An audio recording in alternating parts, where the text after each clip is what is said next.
Hi, I have a mic and a pulse, and this episode is the start of a 5-part series continuing my attempt from last year to figure out the role of every perk in Starfield, both touching on the perks we know, making educated guesses about the perks we don't, and sharing observations I can make about what they mean for gameplay. Now without further ado, Episode 1. Physical or Metaphysical? So the physical skill tree we only saw half of in last year's trailer, hereby abbreviated LIT, but we can now see the entire thing with both low-level and fully leveled skirks. It has 16 skills, which can be lumped into about 5 categories: sneaking, scampering, striking, surviving, and sacred. Under sneaking we have just basic sneaking to cover detection and sneak attack damage, and concealment, which is more advanced, and as it has a hooded figure and a ninja as its patches, with both of them having their faces covered, it could function as a disguise perk, since if a courier with insert whatever the most ludicrous appearance your courier ever had was here, could blend in with the Legion just by wearing their dead boss's dress, there's no reason you couldn't put on a Crimson Fleet spacesuit and blend in with the boys. The scampering category has a perk that's just a guy taking his mark and then sprinting, probably improves movement speed and oxygen consumption, and would be a good choice for anyone who wants to run the red mile. A backflippy perk that looks like either dodging or general acrobatics, and while leaping isn't as much of an issue when you have a jetpack, it might also govern the slides your character does a couple times in the trailer, perhaps giving you better aim during them, as we can see in Lit that time does slow down a little during them. We also have good old-fashioned weightlifting to make sure we can stay athletic while carrying a planet's worth of loot. Under striking we have a basic punching skill, a more advanced martial arts skill that likely either unlocks melee attacks other than uppercuts or just lets you perform those uppercuts faster, and neuro strikes, which seems to be the equivalent of paralyzing palm as it builds up this status on your enemy that matches the EM damage icon, though it seems to have inconsistent effects, as this mercenary hit with a weapon that inflicts is stunned, but this creature doesn't get stunned but loses 20 levels, and I believe it's legendary status, as while most enemies have a square level icon, some have one that looks more like a rank insignia and get 3 extra health bars. Some enemies also have fancier insignias than others, which doesn't grant more health bars but might improve their stats and loot.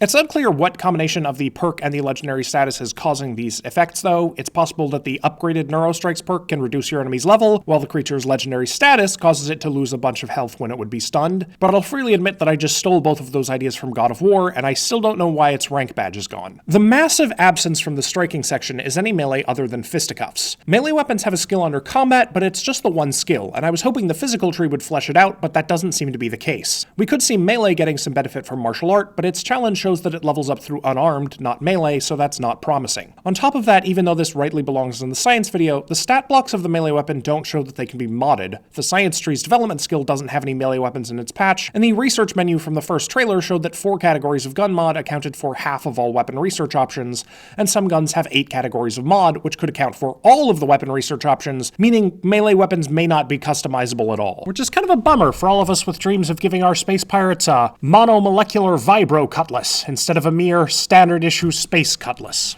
Though the confirmed space magic and possible cybernetics could both offer interesting new possibilities for melee. Surviving is the largest category, with most of it fairly bland, but a couple of interesting ones. You've got wellness for more health, and if it follows the path of Life Giver and 4, automatic health regen as well. The balanced diet perk, which should boost the effects of food, though survival mechanics haven't been implemented yet or aren't on by default. Decontamination protects against disease, but also seemingly radiation, as well the rank 4 perk is cut off, the radiation symbol is visible on top, and if you glom it together with the right third of it we get from another shot, it kind of looks like an Enclave trooper in an extra hazmat suit judging you for being a disease-ridden mutant freak. The other 2 environmental hazards, heat and corrosion, might be covered by the astronaut trudging through a rain of fire, and also rain, that when upgraded has fire, rain, and purple goo. The last 2 perks are either both very interesting or very interesting and very boring, respectively. Last year we saw this perk that looked like a pair of hands holding either a flame symbolizing flamethrower hands or a lotus symbolizing rebirth. As its upgraded patch is a goddamn phoenix, we can comfortably go with rebirth, and it will presumably work like Skyrim's avoid death perk to bring you back from the brink of defeat. The other skill could be an incredibly bland energy/electrical resistance skill, but in the upgraded patch, on top of possibly shooting but probably shrugging off some giant lightning bolts, you've also got a purple aura surrounding you, and my vague understanding of Dragon Ball Z is combining with my less vague knowledge of perks that have already been in other Bethesda games to interpret this as an electrical absorption perk that uses the energy from absorbed attacks to power up your something.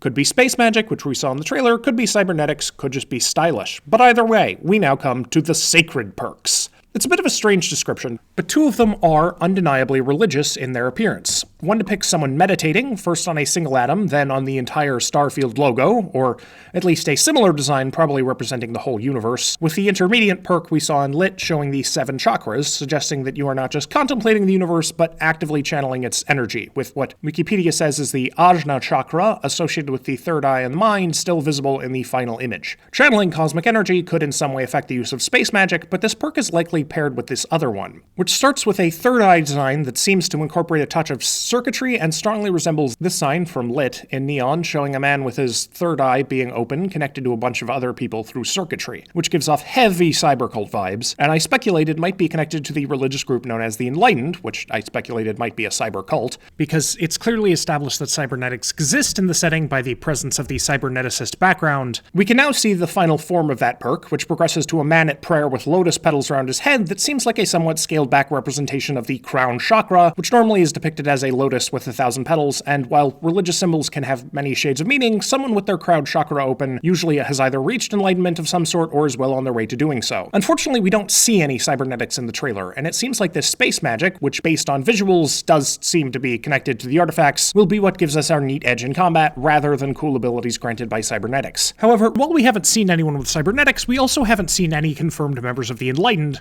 so that connection remains plausible. Additionally, we only saw 12 seconds of Sidonia, and given that Sidonia doesn't seem to be able to go half a day without an incident before the player even gets there, it seems likely that they could also have a lot of people with cybernetics. Unfortunately, if Bethesda doesn't want to show us cybernetics, we're not going to see them, as while I can go over every frame of this trailer with an NPC in it to look for prosthetics, and have, I think, the editor who made the video could do so first and remove them, so the only visual we've got is this concept art on the wall of Felipe Nogueira's office that seems to have an astronaut with prosthetic legs, which he might just like the look of, but seems like it could be significant if it's going on his wall. So yeah, that's about it for part 1. Note that most of the other parts probably won't be as long or have as much to say, especially combat, which is just 20 ways of shooting people, but this really interested me, and I'll hopefully be back in a couple days with the social tree.